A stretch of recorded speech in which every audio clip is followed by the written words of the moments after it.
contra Dios y ganó la maestría del mundo. Desde el principio, Caín, el agricultor que trabaja la tierra, se distingue de Abel, guardián de rebaños, actividad puramente pasiva. Después del crimen se vuelve creador verdadero de la civilización. Caín será vengado 7 veces, dice Lemech. Y podemos preguntarnos si la venganza no consiste precisamente en esta actividad de constructor y de inventor, es decir, de creador. Desafío lanzado a aquel que se quería creador único. Este desafío se realizó poco después. Los hijos de Noé, Sem, Sham y Jafet, los últimos descendientes de Caín, retoman la empresa artesanal del rebelde, emprenden la construcción de la Torre de Babel. Entonces Dios baja para visitar la construcción y dice: han emprendido este trabajo, ahora nada les impedirá ejecutar todo lo que han proyectado. Nada, tiene razón, nada. Entonces Dios destruye su obra, dispersa a los constructores, cambia su lenguaje para que dejen de entenderse. La divina tiranía funciona.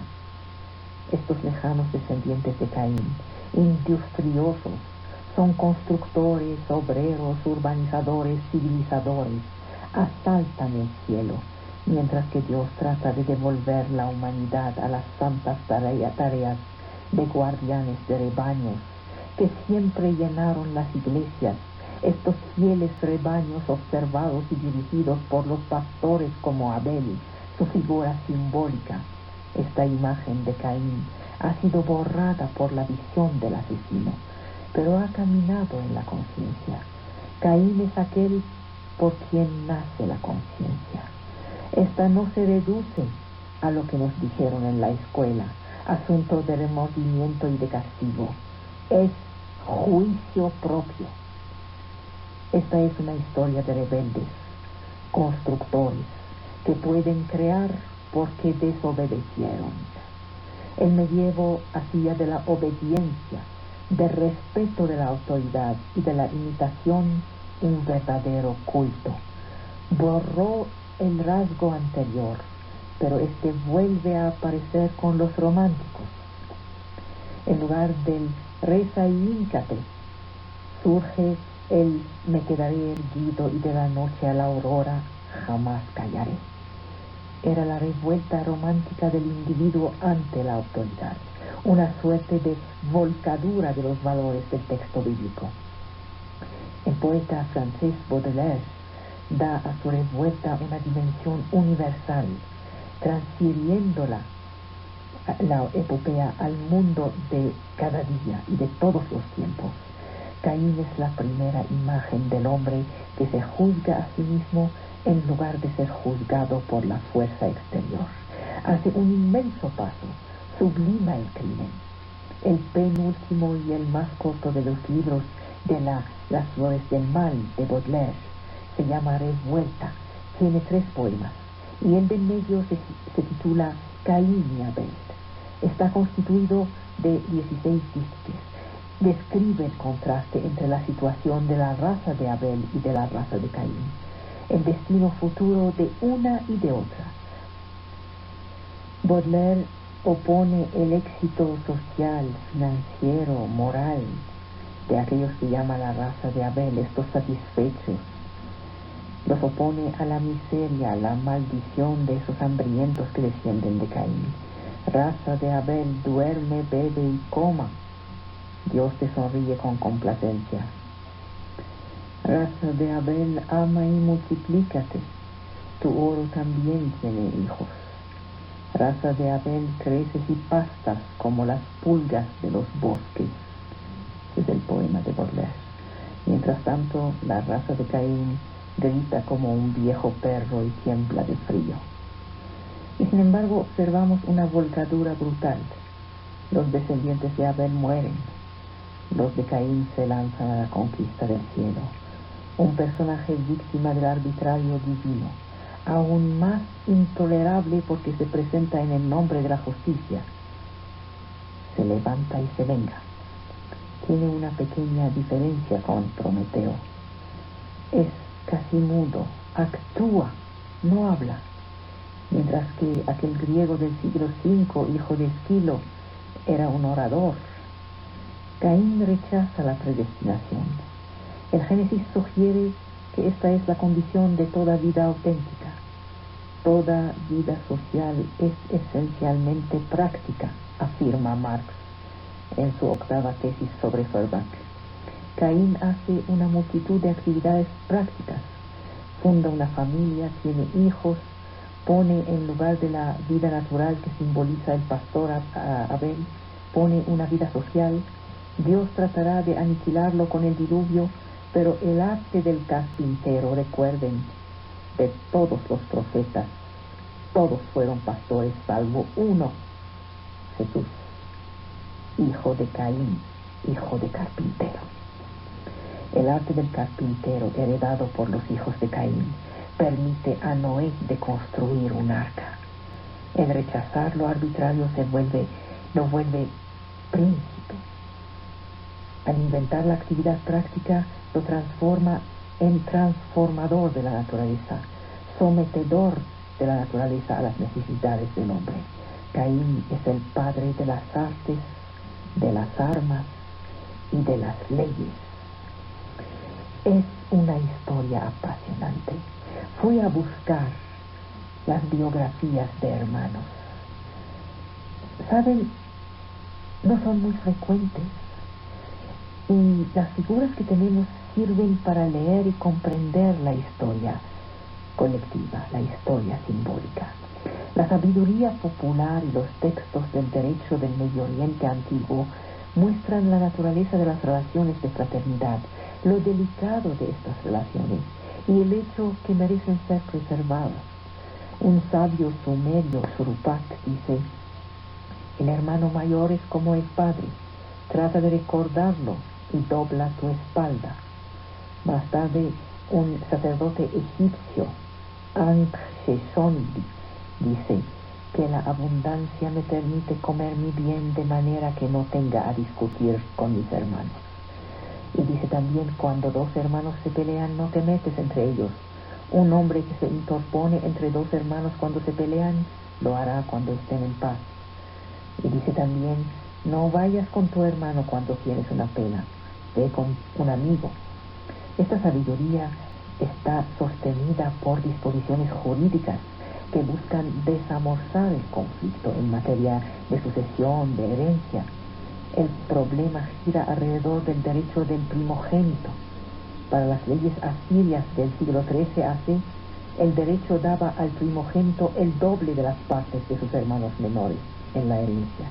Pero los hermanos tienen prioridad sobre su madre viuda. La Biblia se acerca a esta legislación a favor del primogénito. A esto se agrega la libertad de apreciación dejada al patriarca, quien puede escoger cualquiera de sus hijos para tomar el lugar del primogénito. Es el caso de Isaac, que toma el lugar de Ismael, el verdadero primogénito. El sentimiento del padre podía ganarle al derecho oficial. La historia del Medio Oriente antiguo está llena de conflictos fratricidas por el poder. Nada es más ordinario en la historia violenta de la humanidad. El papiro de Orbini del tiempo de Ramsés II, que cuenta la historia de dos hermanos, es una parábola del conflicto potencial de dos hermanos por una mujer. El término hermano, es un nombre semítico común. La ruptura de la ahava o ujua en árabe se perfila también en Zacarías para hablar del conflicto entre Judá y Israel. El término se banaliza socialmente para designar la amistad, la semejanza entre amigos, reyes, aliados. Mi hermano es rey, mi esposa, mi amante es mi hermana. Se extiende y a la vez tenemos hermandades divinas. Osiris es hermano de la diosa Isis y de la diosa Neftis. Horus y Set son una pareja fraterna. Muchas hermandades, incluso gemelas. El asunto es apasionante. Es asunto de ética y es asunto de rebeldía. Le di mi explicación, le di la explicación cristiana, le di la explicación judía. Ustedes hacen de ella lo que quieren. Pueden mezclarlas todas, quizá es lo más sabio.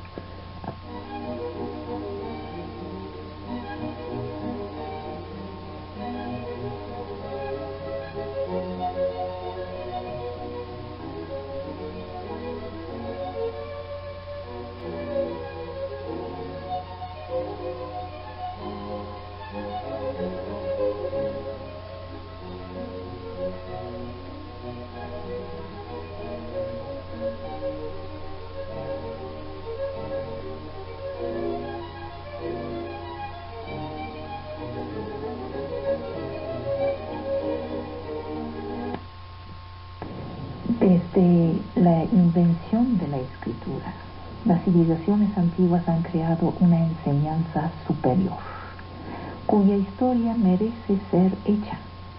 La universidad significa una comunidad autónoma de maestros y estudiantes reunidos para garantizar a un nivel superior una enseñanza de un cierto número de disciplinas. Esta institución es una creación específica de la civilización occidental, nacida en Italia, en Francia, en Inglaterra en principios del siglo XII. Van a saltar sobre sus teléfonos y van a decir, ¿y cómo? ¿Y China? ¿Y los musulmanes? ¿Y no sé qué? ¿Y los aztecas? ¿Y los mayas? Y bueno, estoy hablando de un cierto tipo de institución que dio nacimiento directamente a nuestra universidad moderna. La secuencia directa de que hubo instituciones de otro tipo de educación, baja, mediana y superior, en el pasado, en otras civilizaciones lo sabemos, pero fueron cortadas de tajo y no dieron nacimiento a nuestra universidad, tal y como la conocemos. Es como si recogemos al Neandertal para hablar de Sapiens Sapiens. Sabemos hoy que Neandertal no es abuelo de Sapiens Sapiens, es Cromañón el abuelo de Sapiens Sapiens. Entonces, se trata de esta misma lógica, los abuelos. Lo que voy a hablar ahorita es sobre nuestra abuela universidad. Este modelo, a través de vicisitudes múltiples, ha perdurado hasta nuestros días, a pesar de la persistencia de formas diferentes o alternativas de enseñanza superior, y se ha expandido a partir del siglo XVI y especialmente en los XIX y XX, sobre todos los continentes. Se ha vuelto el elemento central de los sistemas de enseñanza superior. La enseñanza se ha transformado profundamente a través de los siglos. Las primeras universidades en el sentido indicado, como les dije anteriormente, aparecieron en Europa occidental a principios del XIII. A ninguna se le puede asignar una fecha precisa de nacimiento. Las de Bolonia, París y Oxford son casi contemporáneas. Apenas más reciente es la Universidad de Medicina de Montpellier. Estas universidades no tenían un verdadero precedente histórico. Sin embargo, son herederas de una larga historia. Las disciplinas que estaban enseñadas eran, por lo esencial, las de la antigüedad, que estaban consideradas como constituyendo la cultura sabia, la forma más alta del saber intelectual. Primero, por un lado, las artes liberales, es decir, gramática, retórica, lógica, aritmética, música, astronomía y geometría. Estos formaban la base. Por el otro lado, la ciencia sacra, que más tarde se llamó teología, esto era el punto más alto, según la lógica de estas instituciones. Luego había las disciplinas más prácticas, que son derecho y medicina. Los enciclopedistas del alto medievo, reformadores y pedagogos de las épocas carolingia y otoña, es decir, estamos hablando del siglo IX y X, retomaron este programa antiguo. Esta larga tradición pedagógica que vino de la antigüedad fue revivificada en Italia y en Francia en los últimos años del siglo XI. Las escuelas monásticas habían caído en la sombra. Las escuelas catedrales empezaron a multiplicarse para formar los clérigos instruidos.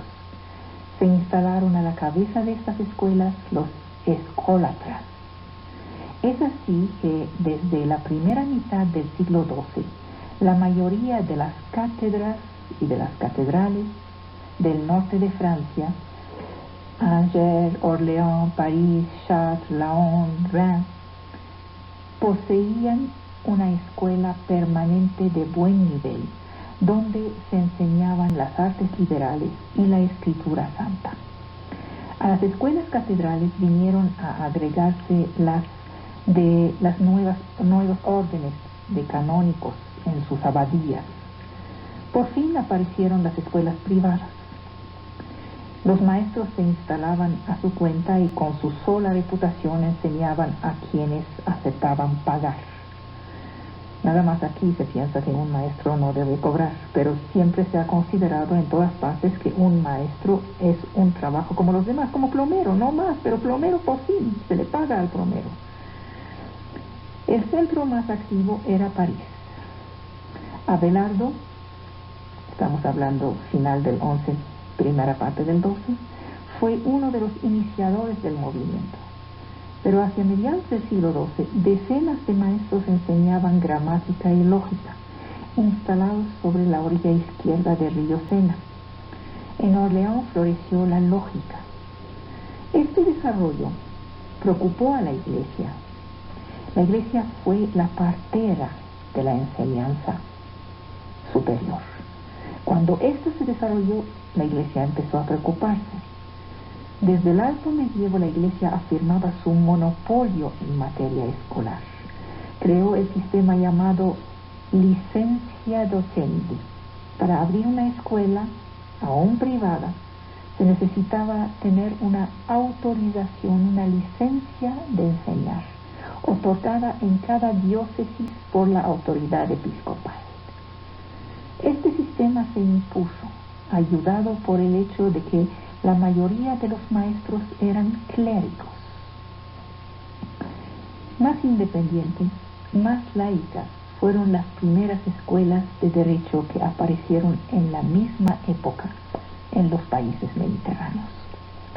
Se trataba de escuelas privadas, autónomas, bajo la sola responsabilidad del maestro que pasaba contrato con sus auditores. Las primeras escuelas de derecho surgieron en Italia del Norte, en Bolonia, hacia final del siglo XI. Las de medicina en Salerna, en Italia del Sur. En el siglo XII, los maestros formados en estas escuelas atravesaron los Alpes, llegaron a Provenza, al Languedoc, a Cataluña, al norte de Francia, a Inglaterra y ¡brum!, hicieron sus propias escuelas. Se observaba una renovación económica, un crecimiento urbano, una aceleración de los intercambios. Las clases dirigentes en los países mediterráneos sintieron la necesidad de llamar a los letrados competentes para administrar sus asuntos. Sintieron necesidad de los diplomados. Y se vio la espectacular promoción social de gente salida de las escuelas, los magistri. No es esta la que vivimos, la primera época que vio el triunfo de los diplomados, del conocimiento. Pretendemos siempre que estamos viviendo una revolución que ve el triunfo del conocimiento. No, la primera fue en medievo, caray. No se cuestionó el monopolio del latín como vehículo de esta cultura. Todo el saber accesible descansaba sobre un cierto número de textos que se llamaban las autoridades. Cuando se habla de autoridades en el sentido medieval se trata de textos. Estos son heredados de la antigüedad y todo progreso en el saber solo podía derivar de una exégesis de estos textos. Pero el siglo XII sacó a la luz los viejos manuscritos olvidados.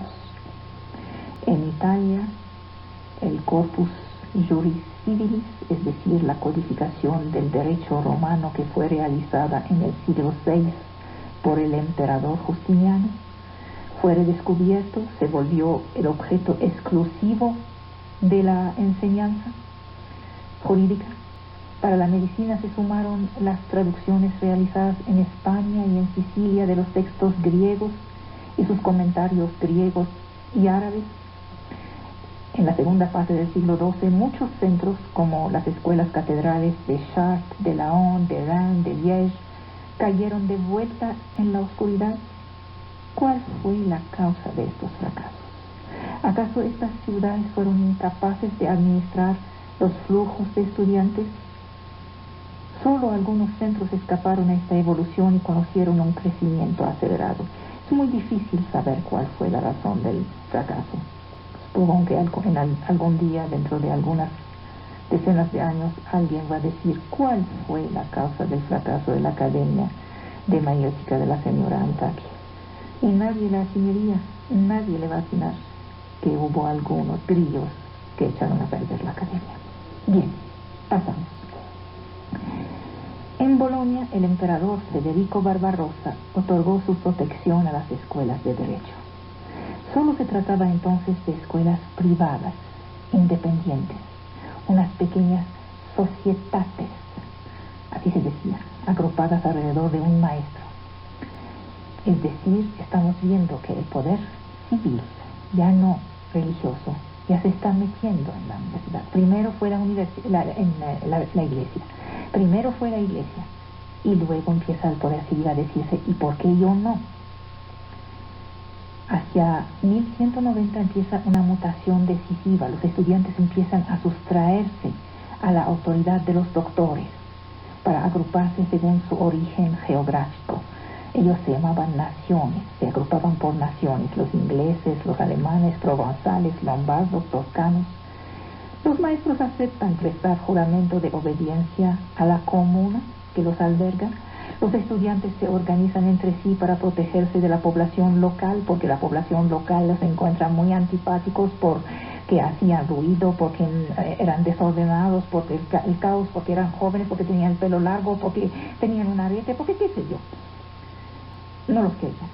Entonces los estudiantes se agrupaban para protegerse de la población local, para resolver sus conflictos internos, para pasar contrato con sus profesores, para poner de pie la enseñanza que necesitaban. Y poco a poco las naciones, es decir, los grupos comunales, ingleses, alemanes, franceses, las naciones estudiantes se agruparon en universidades. Hubo dos, la de los italianos, que se llamaban citromontanos, y la de los extranjeros, que se llamaban ultramontanos. De estas dos palabras nos quedó una sola y que se cambió además de sentido, pero ya ven de dónde nacen las cosas. A la cabeza de cada universidad apareció un rector. Estaba elegido anualmente, partían de la sabiduría de que un rector se agota en un año, pobre hombre. La comuna trató de oponerse a la constitución de las universidades estudiantiles, pero el Papa la obligó a ceder.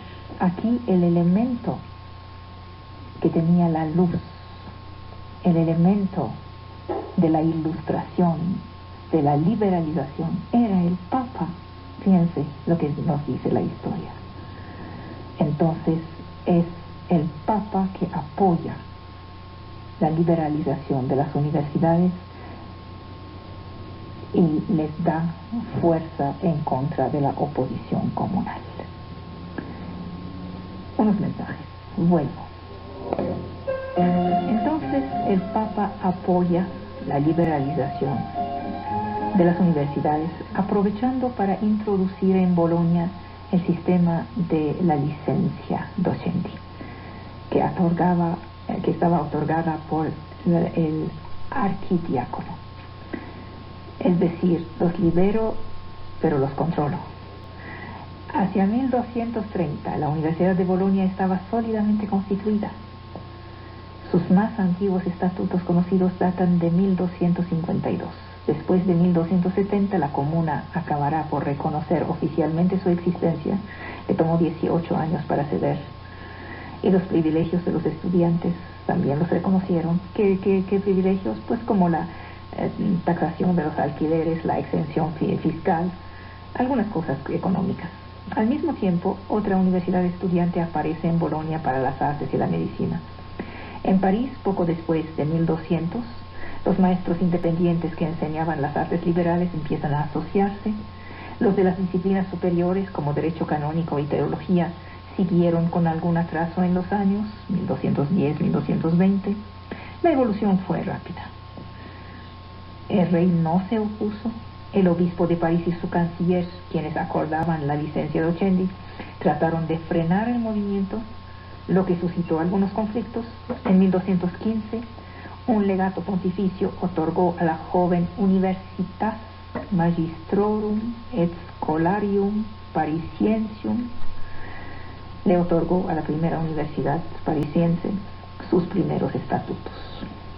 Su autonomía estaba garantizada. El canciller veía sus poderes fuertemente disminuidos y se veía obligado a dar gratuitamente la licencia a los candidatos presentados por los maestros. Estas libertades y privilegios fueron confirmados de manera solemne por una bulla pontificia, Parens Scientiarum, que data de 1231. Sigue el Papa entonces, como ven, en todas partes jugando su papel de apoyo a la universidad. La Universidad de Oxford es también vieja.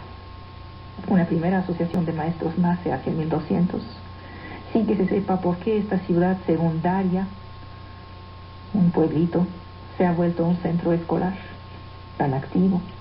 En 1214 fueron otorgados los privilegios pontificios, pronto confirmados y precisados por el rey, que hacía de Oxford una verdadera universidad muy autónoma bajo el control lejano del obispo de Lincoln, representado ahí por un canciller escogido entre los doctores. En Montpellier siguió el crecimiento continuo de las escuelas de medicina desde los años 1130. Montpellier es el Vaticano de los médicos. La transformación en universidad se hizo en 1220, gracias a los estatutos otorgados por un legato pontificio. Como en Bolonia, este otorgamiento de estatutos tuvo como contraparte la introducción de la licencia Docenti, que instauraba un cierto control eclesiástico sobre una institución hasta entonces esencialmente laica. Desde estos años, algunos conflictos internos o con las autoridades externas se tradujeron por la salida de grupos de maestros o estudiantes. Entonces, hay peleas internas, salen grupos, los que pierden. ¿Y qué hacen los grupos que pierden? Pues no se van a quedar en su casa. ¿Qué hacen? Hacen universidades. Las peleas acaban en universidades nuevas. No está tan mal. Nuevas universidades nacieron así. Solo 2 de ellas fueron duraderas. Cambridge, que nació en 1209 de una migración oxfordiana, y Padua, fundada en 1222 por unos doctores y estudiantes que huyeron de Bolonia. Estas primeras universidades no tuvieron un modelo único, sino 2 sistemas pedagógicos e institucionales distintos. ¿Cuáles eran estos? En el norte de Europa, es decir, París y Oxford, las universidades eran ante todo asociaciones de maestros o federaciones de escuelas. Las disciplinas dominantes eran las artes liberales y la teología. La huella eclesiástica era fuerte. Los estudiantes eran muchos y bastante jóvenes. En los países mediterráneos, las universidades eran ante todo asociaciones de estudiantes, de las cuales los maestros estaban más o menos excluidos. Ahí los dueños eran los estudiantes. La disciplina maestra, ahí en el sur, era el derecho, accesoriamente la medicina, lo que implicaba estudiantes en promedio más viejos, de más alto nivel social, con más lana. Había un cierto control eclesiástico, sin embargo, era bastante exterior a la institución. Entonces, en el norte, nivel más bajo, número más grande y control eclesiástico. En el sur, nivel más alto, técnicas, mucho más de artes liberales, menos control de la iglesia, más poder de los alumnos y nivel económico mucho mayor. A pesar de estas diferencias, ciertos rasgos comunes se encontraban en estas primeras universidades.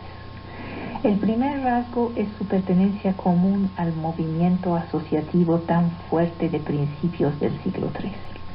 En todas partes, maestros y o estudiantes se han reunido para constituir una universidad, se han dado estatutos, representantes electos, se han organizado para garantizar su protección frente a posibles amenazas de la población y de las autoridades locales, y para reglamentar el ejercicio autónomo de la actividad, que era la razón de ser misma de su asociación, el estudio, la enseñanza. El segundo rasgo era que las universidades se han salido deliberadamente del estrecho marco diocesiano de las diócesis, que era el de las escuelas anteriores, fuertes de la protección pontificia. Han afirmado su capacidad de reclutar cristiandad entera.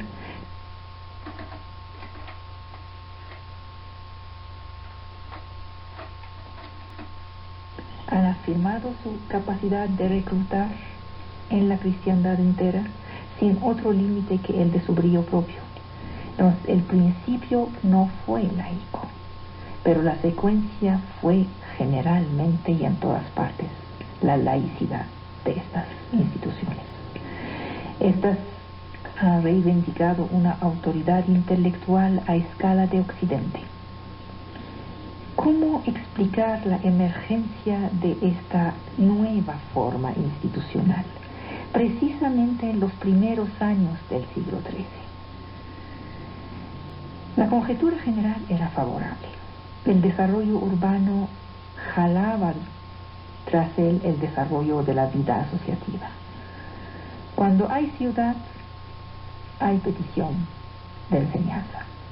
Quédese en el campo y la ambición de conocimiento se queda muy limitada. Las nuevas necesidades de las ciudades, de los príncipes, de las iglesias, son las que llamaron a la creación de estas instituciones. Se utilizaban cada vez más los graduados. Y además había factores intelectuales, la ola de traducciones de Aristóteles, de sus comentadores árabes, Avicena, Averroes, el conjunto de la filosofía y de la ciencia greco-árabe accesibles entonces. Esta renovación fascinaba a los espíritus, a la vez que suscitaba un recelo. Así que las universidades nacieron para beneficiar de la libertad de enseñanza, de la autonomía. Algunas escuelas decaían, otras crecían. Las autoridades eclesiásticas tradicionales estaban desbordadas. La demanda era más que la oferta. La masa de los estudiantes se volvía una amenaza para el orden público. Los numerosos maestros competían entre sí. Cada uno enseñaba lo que se le antojaba, mezclando las disciplinas, filosofía, teología, derecho civil, derecho canónico. La situación era anárquica. Los maestros se unen para limitar la proliferación de las escuelas e imponer un régimen de estudios definido. Hasta entonces no había programas definidos. Cada quien hacía lo que quería. Para imponer una jerarquía de las disciplinas, para prohibir los libros peligrosos, para imponer un sistema coherente de exámenes y de diplomas. A este esfuerzo de orden, las autoridades exteriores prestaron su apoyo, tenían interés en que haya orden. Las autoridades locales defendían sus prerrogativas tradicionales, estaban hostiles a la autonomía, por supuesto, pero las autoridades superiores, los poderes soberanos, buscaban reforzar su capacidad de intervención. Dense cuenta que tenemos estados todavía muy frágiles. El rey quería hacer una nación, pero los poderes de los pequeños varoncillos era prácticamente tan grande como el del rey. Entonces, ¿qué hace el rey? Apuesta sobre la universidad para tener una cuña en la localidad que esté a su favor y debilitar así el poder de los varones locales. Era el caso del rey de Inglaterra, en Francia, pero ante todo del papado. El apoyo de los grandes papas teólogos de la primera mitad del siglo XIII fue decisivo. Apostaron valientemente sobre la modernidad y en todas partes garantizaron la autonomía universitaria. Reconocieron a las universidades un magisterio extendido a toda la cristiandad.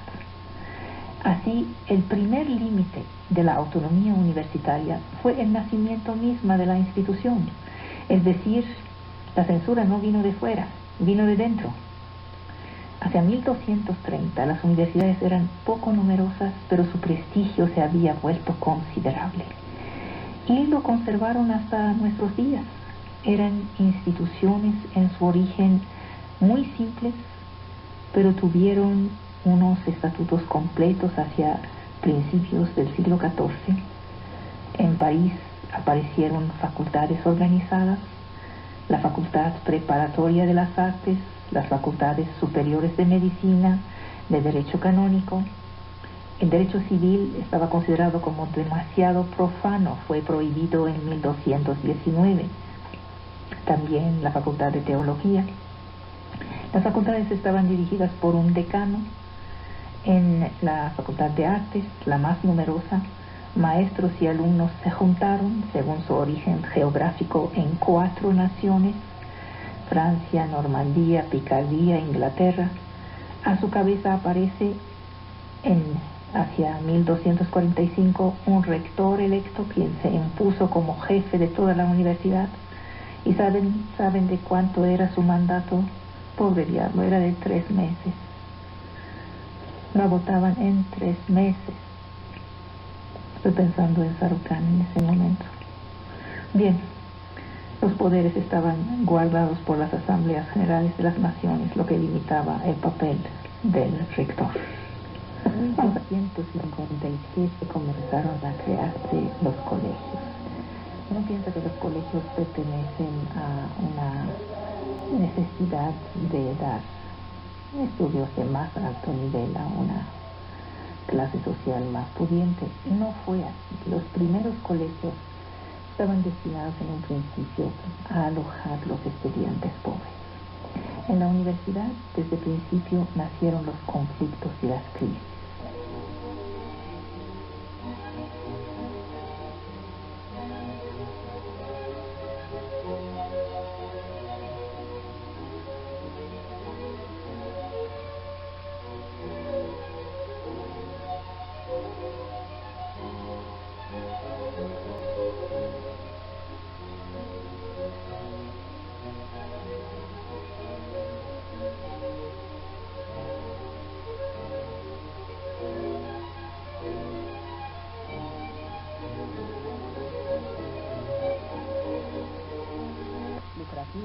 Llegan a ser ricos.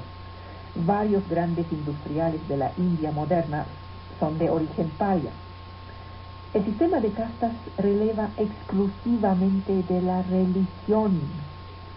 La pertenencia de un individuo a tal grupo social o a tal otro depende únicamente de su nacimiento, y este está determinado por los méritos acumulados en las vidas anteriores. Según el bien o el mal que uno ha hecho a lo largo de la cadena indefinida de los renacimientos, se va a situar ahí o allá en la jerarquía de los seres. Los brahmanes son los menos sucios, los parias son los más impuros, pero tan impuros como puedan ser, están arriba de los que nacen fuera de la India y de los animales. Es decir, los extranjeros y los animales están fuera. Tener contacto con ellos es ensuciarse. Gandhi decía, si la casta se gana por los méritos, ¿cómo es que solo tocar a un inferior podría rebajar al individuo? Gandhi no rechazó el principio de las castas. Al contrario, lo que hizo Gandhi es combatir por la promoción social de los parias. Luchaba contra las formas degeneradas del Dharma, no contra el Dharma. El hinduismo no es una religión igualitaria. No tiene una liturgia única, hecha para todos, como el cristianismo, como el islam. Tiene una masa considerable de ceremonias adaptadas a los destinatarios. Hay ritos reservados a las mujeres, otros a las brahmanes, otros a los parias. El gobierno de la India independiente, prohibió la referencia a las castas en el Estado civil. Pero en el plan religioso el sistema está vivo. No basta con una ley para quitar las costumbres y lo que está implantado en la cabeza de cada ser. El hindú no se casa al azar como nosotros. No entra en cualquier templo en cualquier momento como nosotros lo hacemos. El hinduismo es un orden y una tradición. Tocar a cualquier elemento de este conjunto equivale a destruirlo por entero. Ningún hindú se arriesga a esto. Ninguna autoridad cuida del mantenimiento del Dharma. No hay una iglesia hindú, no hay jefe religioso, no hay guardianes del dogma, no hay dogmas. Ni siquiera hay sacerdotes en el sentido propio de la palabra. Todo hindú puede cumplir las ceremonias del culto. Los liturgistas no son obligatoriamente brahmanes. Esto es pueblo profundo, como lo decía. ¿Quién era el que decía eso? Tenemos un libro de eso. Bueno, el hinduismo se define como una ortodoxia. Gandhi dijo en broma, el hinduismo es el respeto de la vaca. Ahí donde un cristiano habría hablado de adhesión a la palabra de Cristo, ahí donde un musulmán habría hablado de adhesión, de fidelidad al Corán, el hindú se define por un comportamiento. Los que se insurgen hasta armar un motín cuando se quiere matar a una vaca, estos son auténticos hindúes. Pueblo profundo, interiorización de la historia. Lo mismo en respetar la tradición en la opción de la comida. Las reglas de la casta a la cual se pertenece determinan las opciones en las cuales las fantasías personales, gusto por tal mujer, gusto por tal comida, eso no tiene que ver. La opción del marido está minuciosamente reglada. Se examinan las castas. Las clases sociales, les dije, no cubren las castas. En el interior de las castas hay ricos y pobres.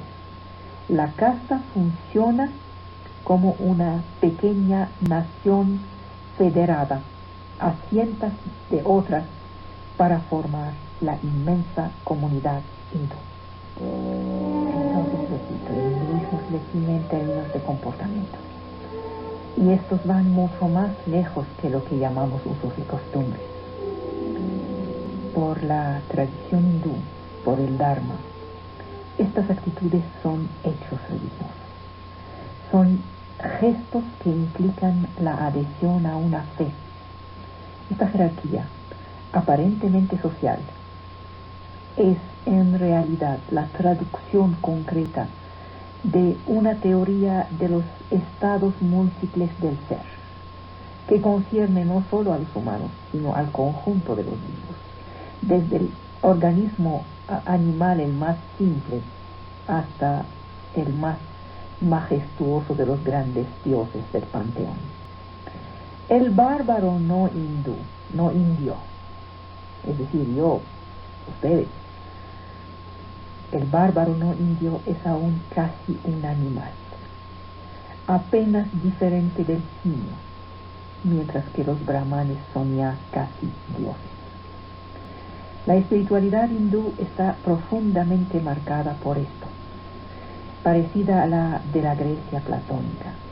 Jerarquiza el cosmos y se sitúa en lo opuesto, en las antípodas de las religiones de la Biblia, donde hay una noción de trascendencia absoluta, una oposición radical, una diferencia de naturaleza entre el Creador y las criaturas. Y otra diferencia, nuestras religiones del libro, las tres, son religiones igualitarias. No olviden eso. Si algo les salva es esto. No pueden hablar de izquierda y de democracia y ser hindúes. No se puede, no va. El misticismo hindú será diferente del de los judíos, cristianos, musulmanes. El hindú busca la liberación de toda forma de existencia, incluso paradisíaca, mientras que los fieles del libro, las religiones del libro, buscan su salvación, es decir, ganar la vida eterna. Es exactamente lo contrario. Es el conocimiento que garantiza la salvación, la liberación. Esto recuerda a los filósofos platónicos. En cuanto a la ignorancia, es el estado en el cual se encuentra el hombre ordinario que no sabe nada de su condición metafísica y no podría entonces ser salvado. La liberación solo puede ser realizada cuando el individuo la pide. Solo lo puede hacer después de haber tomado conciencia de su condición de prisionero. Si no lo sabe, ¿cómo va a pedir? Hay que distinguir entre un primer conocimiento aproximativo que permite al hombre tener una visión racional, a menudo de origen libresca. Esto es lo que estoy haciendo en ese momento, es el nivel más bajo. Se da cuenta por razonamiento que los bienes de este mundo son precarios, sin valor. Siente nacer en sí la necesidad de saber más y el deseo de ganar la liberación. Se presenta entonces ante un maestro, un gurú, y le pide ser iniciado. El deseo de conocer el Brahman conduce el individuo a volverse alguien que desea la liberación. El ascesis empieza bajo la dirección del maestro. No es por la libre, pues. Se trata de un verdadero yoga del conocimiento. El progreso intelectual se acompaña de ejercicios, posturas, control de la respiración, meditación. La doctrina metafísica está presentada en unas discusiones en las cuales el nuevo iniciado asiste sin hablar. Hablará cuando habrá recorrido el camino. ¿Recuerdan lo que les decía en la academia algunos de ustedes que estuvieron conmigo? Antes hay que saber y luego opinar sobre el saber. Es exactamente lo mismo. No somos tan lejos finalmente. Progresivamente, la meditación se aleja de la simple reflexión. Les dije, lo que estamos haciendo ahorita es primer nivel, no más. No vamos a pasar de eso. La meditación entonces se aleja de la simple reflexión que se ejerce sobre los conceptos. La meditación en el hinduismo es siempre obra de la buddhi, de la inteligencia superior, no de la actividad mental. Esto es totalmente diferente de lo nuestro. Para nosotros, inteligencia y actividad mental es lo mismo. Para ellos hay dos términos, dos conceptos diferentes, dos mundos diferentes. La inteligencia superior no es la actividad mental tan alta como ésta pueda ser. En un momento se vuelve meditación sobre el alma. El sujeto toma conciencia de la condición miserable donde ésta se encuentra. Él ya sabía que el Atman es prisionero de la existencia, que hay que liberarla. Pide ser iniciado, adquiere conocimiento. Esta alma es parecida al grito que se lanza cuando se ve a una ave blanca salir de una nube negra. Esta es una imagen que ellos utilizan. Se trata de una mutación fuera del tiempo, fuera del espacio.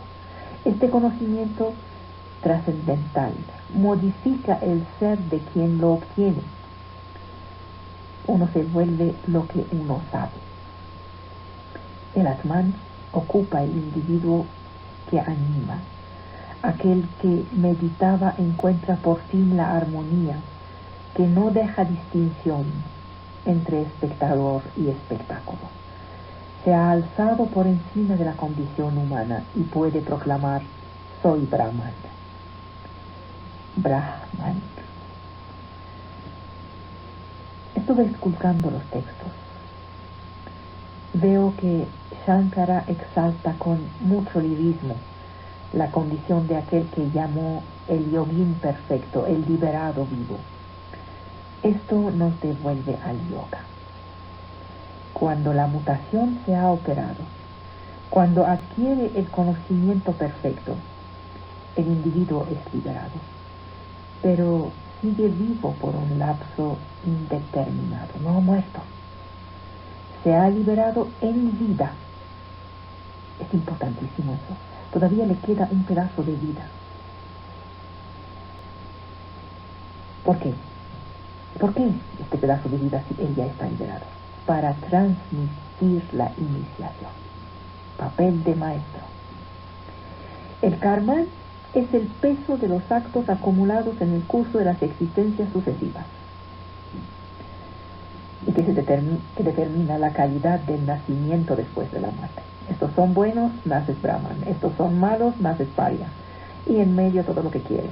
Y si está muy muy malo, nacerá rata o lo que quiere. Bien. El Jivan Mukta se libera de la cadena de la transmisión, de la transmigración. Está asegurado de no volver a nacer, pero está vivo. Lo que le queda de karma, malo o bueno, debe ser quemado. Será quemado en lo que le queda de vida, de existencia. Es como si el conocimiento adquirido en la meditación acelerara el proceso de agotamiento del karma, pero no lo quita. Debe, antes de dejar la esfera existencial, liberarse de lo que aún lo amarra. Queda algo, como una deuda. De ahí la vida errando sobre las rutas, a veces en silencio, a veces enseñando. Si enseña, entonces se llama gurú. El gurú ya está liberado de la obligación de la transmigración, pero le queda este pedazo de karma que debe quemar en el pedazo de vida que le queda. Y como ya no puede acumular karma, todo lo es permitido. Las prohibiciones rituales como el vegetarianismo, la castidad, ya no le conciernen, porque solo tenían como propósito impedir la constitución de un karma malo. Pero él ya está liberado del karma, entonces puede hacer lo que quiere. Entonces, cuando leí esto, entendí algunas cosas que para nosotros occidentales nos parecen escandalosas. Cuando vemos, por ejemplo, a algunos gurúes, se dice gurúes, es como buróes, debe ser horrible. Bueno, no importa, principal es la idea. Lo que quiero decir es que cuando vemos algunos escándalos que pasan, un maestro espiritual de esos rumbos, que no tiene la vida, la práctica en vida tan perfecta como queríamos verla en un santo, en el sentido cristiano nuestro. Entonces entendí por qué. No es que necesariamente sea un charlatán, no lo es. Simplemente alcanzó un nivel en que las obligaciones ascéticas ya no le conciernen. Ya está por encima de esto. Tiene la seguridad de ya no estar obligado a transmigrar. El liberado ya está arriba de las veces. Puede comer carne, puede aparearse como quiere. Nos escandaliza a nosotros. Para ellos sería un nivel más alto alcanzado en la santidad. Debe pasar por todas las etapas de la evolución de un ser vivo. Debe agotar todos los posibles, conocer por experiencia todas las modalidades del ser. Más allá no habrá ya, no habrá ya lugar, ni tiempo, ni nada comparable a las condiciones de limitación que solo son accesibles a nuestros sentidos y a nuestra inteligencia. Ya está más allá. Este más allá es, voy a utilizar una palabra que no es justa, pero no tengo otra, es el lugar. Bueno, no es justa porque no hay lugar. Entonces, este más allá es el lugar, entre comillas, privilegiado de la reintegración por el conocimiento. A este punto, Shankara se detiene y se niega a decir más. Los textos en este campo son muy vagos.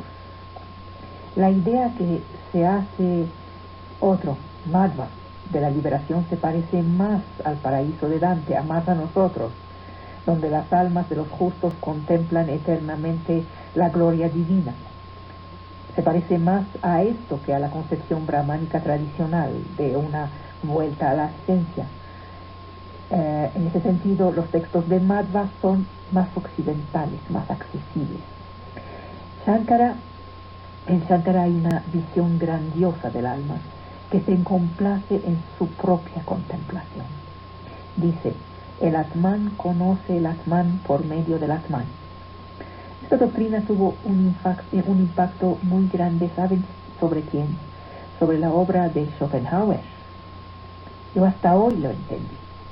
Hay que cuidarse de no cometer el contrasentido de pensar que la vía espiritual hindú está exclusivamente orientada hacia la conquista de una liberación, que sería una vuelta del alma a lo absoluto. Cualquiera que sea el prestigio del yoga, solo es reservado a una pequeña minoría de individuos llamados, es decir, escogidos, es decir, excepcionales. No puede hacer yoga cualquier hijo de vecino. No se pueden crear escuelas de yoga en La Guerrero o en donde sea. No puede ser maestro de yoga cualquiera. Esto es una técnica para llegar a un alto nivel de espiritualidad. Todo el mundo no puede aceptar la idea de que la personalidad solo es ilusoria, de que tiene que disolverse en un momento del progreso espiritual. Se acepta la noción de meditación, con lo que implica de calma interior, de apaciguamiento, pero no la de disolución del pensamiento. En la India, como en todas partes, la inmensa mayoría de los hombres desean conservar su yo, no liquidarlo. La alta metafísica no concierne a todo mundo. La mayoría piden la vida eterna, no la abolición de la condición existencial. Para la abolición de la condición existencial hay un método, es el yoga. El yoga tiene la ventaja de ser el método espiritual el más conforme al ideal de los renunciantes. Para practicarlo hay que estar bajo la dirección de un maestro que ha dado la iniciación antes. Uno no se inscribe a un curso de yoga pagando 300 pesos. Antes hay que haber sido iniciado. ¿Quién recibe la iniciación? Esta está reservada a los solos renunciantes. Es imposible confundir esta disciplina con una gimnasia, ni con una filosofía mundana. El yoga es uno de los caminos que llevan a la liberación a aquellos que son aptos para acceder a la liberación. La buena voluntad no basta.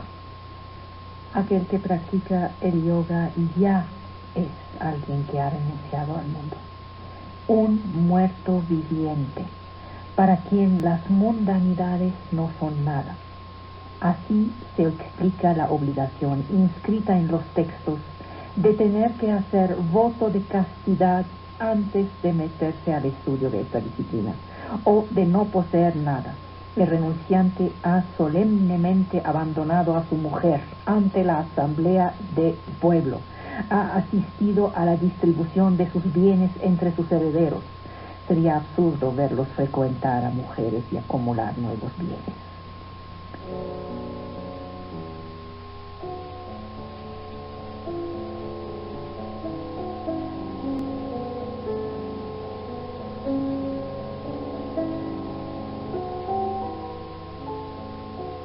Que Sócrates ayuda a formar la sabiduría y no es sabio en sí. Porque yo dije, Sócrates ayuda a formar sabiduría, no es sabio. ¿Por qué dijo eso? Me pregunta David. David, Sócrates fue esencialmente un moralista. Buscaba combatir la enseñanza de los sofistas que pretendían saberlo todo. Él proclamaba no saber nada e interrogaba sin cesar a los demás.